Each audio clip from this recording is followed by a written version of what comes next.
Hi, my name is Utkarsh. Today I am reading the last part of the book. The name of the book is Get the Scoop, Geronimo. So here I begin.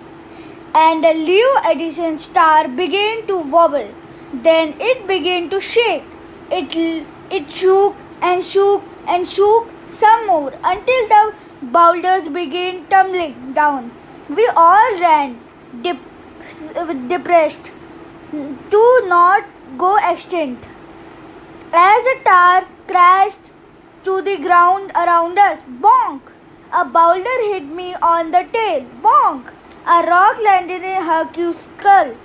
Another rock missed and served Halfty Mouse by a whiskers, but only because he dove into the river. Leo Editioner's only useful invention came down with a colossal crash.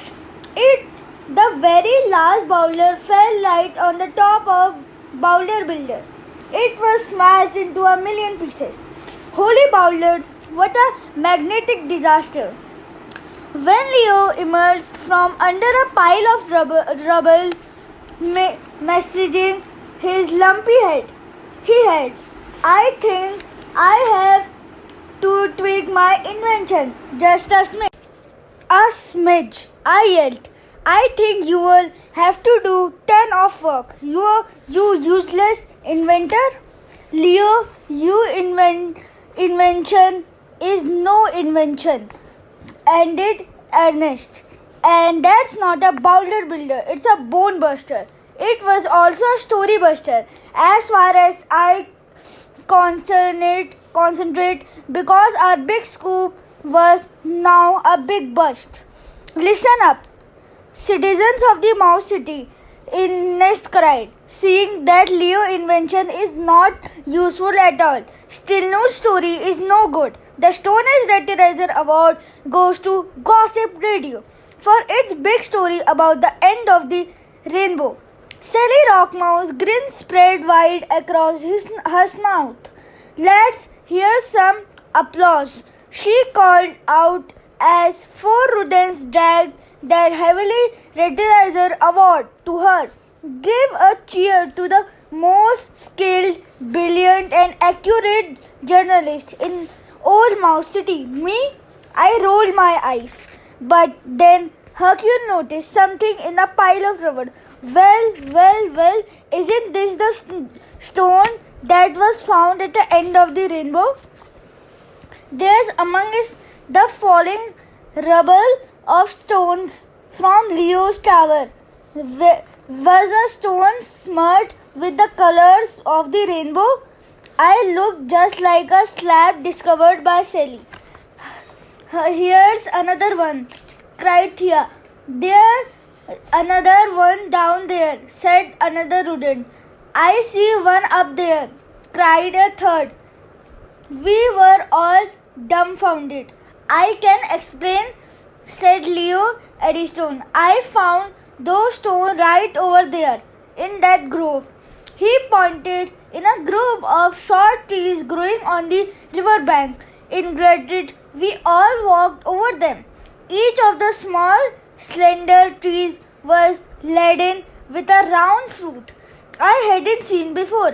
Professor Fred Flarfer stepped out of the crowd and exclaimed the trees.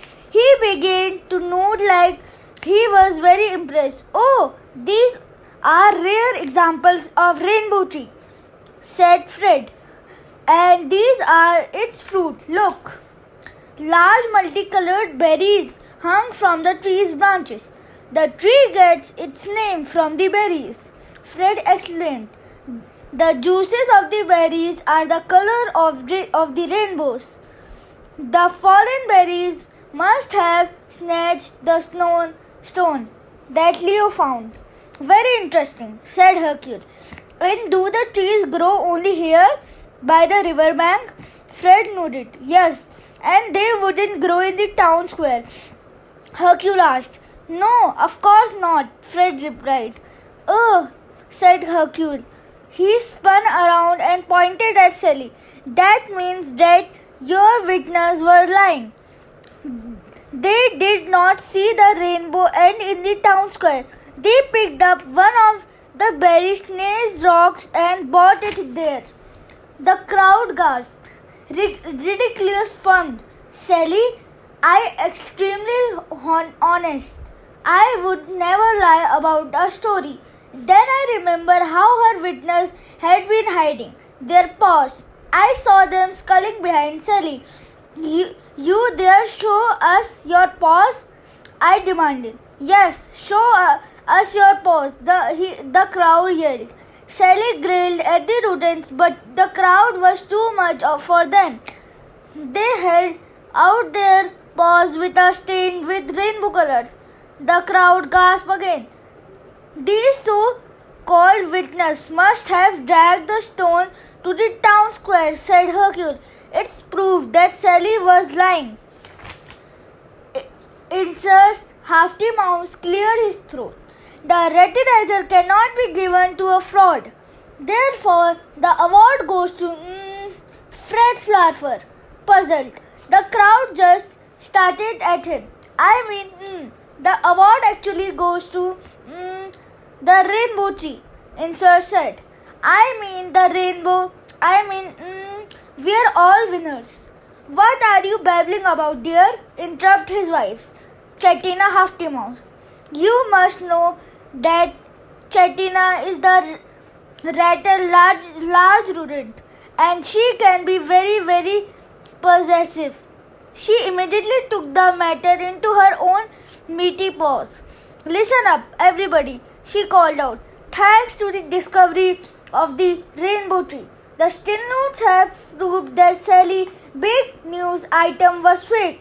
The Stone Age Ratterizer Award therefore goes to the Stilnoot-Get for their scoop on the rainbow tree and for unmasking Sally as a fraud. The cave mice burst into applause. Bravo! Everyone cheered. Insert Halfty Mouse motivation for the award to be brought to me. Thea and Hercule, the village leader, was pretty confused by now. Congratulations to all the Stilnoots. Happy birthday. Bon vogue. No wait. Happy anniversary. Bones and stones. Halfty Mouse was talking nonsense. But that didn't matter because we had done it. The Stilnoot-Get had finally won the Stone Age Ratterizer Award, the most important journalism award in the Stone Age, for real this time. And so, after accepting the award, Thea and I lifted up and celebrate our victory. Actually, we tried to lift it up, but it was very, very heavy, really very heavy. Then the crowd picked us up. 3 cheers for the Stilnoot-Get. Hip hip, hooray! Hip hip, hooray! Hip hip, hooray! They all shouted as they threw us in the air. I closed my eyes in terror and flexed my arm as I soared through the air. Thea Insert hovered it with the grace of the prehistoric butterfly. Hercule watched with a smile on his snout, satisfied that he had helped us with his detective skills. The party continued deep into the night, and when it was over, we were exhausted.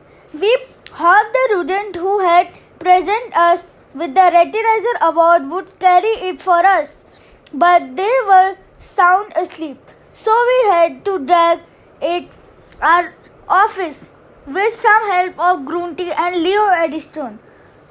Trust me, it was a colossal effort.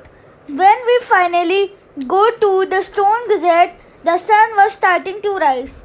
We collapsed on the floor, exhausted. So much for the boulder builder, said Leo, painting.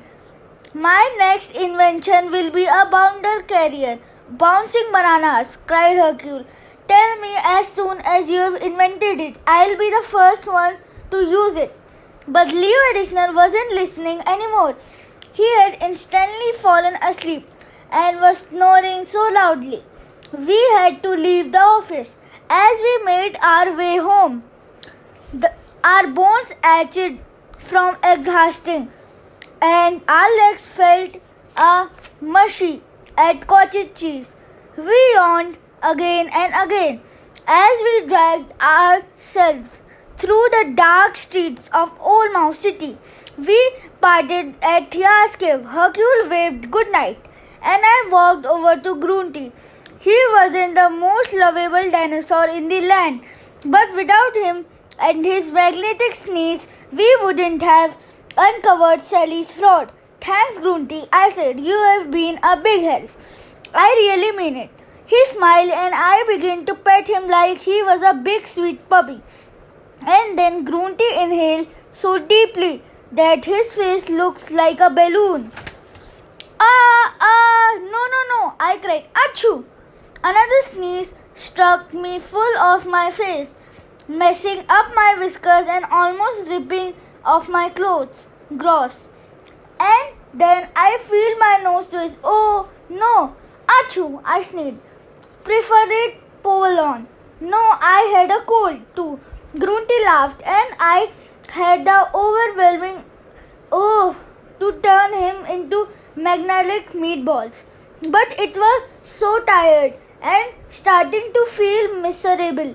So with a runny snout and one sneeze after another, I went back to my cave. Still, I was in a pretty good mood.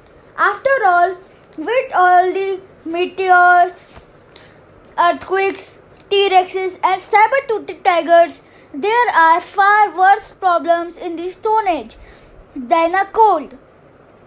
And that's the scoop from from Geronimo-Stilnoot-Get. The end. Hi friends, please like, subscribe and share my video. Goodbye.